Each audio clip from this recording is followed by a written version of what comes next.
আসসালামু আলাইকুম। মেডিট্রিয়েট চ্যানেলে আপনাদের স্বাগতম। সুস্থ থাকতে শুধু কি খাচ্ছেন সেটাই গুরুত্বপূর্ণ না, কখন খাচ্ছেন সেটাও অনেক গুরুত্বপূর্ণ। আজ জানবেন দিনের কোনো সময় খাবার খেলে হজম ভালো হয়, এনার্জি বাড়ে আর স্বাস্থ্য ঠিক থাকে। আপনি কি সকালে দেরি করে নাস্তা করেন, রাতে অনেক দেরি করে ডিনার খান? তাহলে এই ভিডিওটি আপনার জন্য। প্রথমে বলি সকালের নাস্তা নিয়ে। ঘুম থেকে ওঠার 1 ঘন্টার মধ্যে নাস্তা খাওয়ার চেষ্টা করুন। সেরা সময় সকাল 7টা থেকে 9টার মধ্যে। কেন?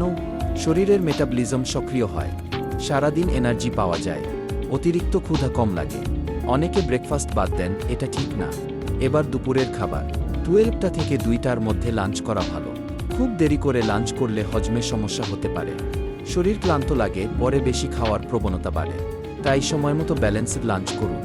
বিকেলে ক্ষুধা লাগলে 4টা থেকে 5টার মধ্যে হালকা স্বাস্থ্যকর স্ন্যাক্স নিতে পারেন, যেমন ফল, বাদাম, দই। এতে রাতের অতিরিক্ত খাওয়া কমে। সবচেয়ে গুরুত্বপূর্ণ রাতের খাবার।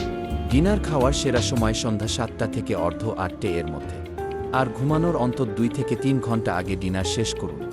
দেরি করে ডিনার করলে গ্যাস বা অ্যাসিডিটি হতে পারে, ঘুমে সমস্যা হতে পারে, ওজন বাড়ার ঝুঁকি বাড়ে।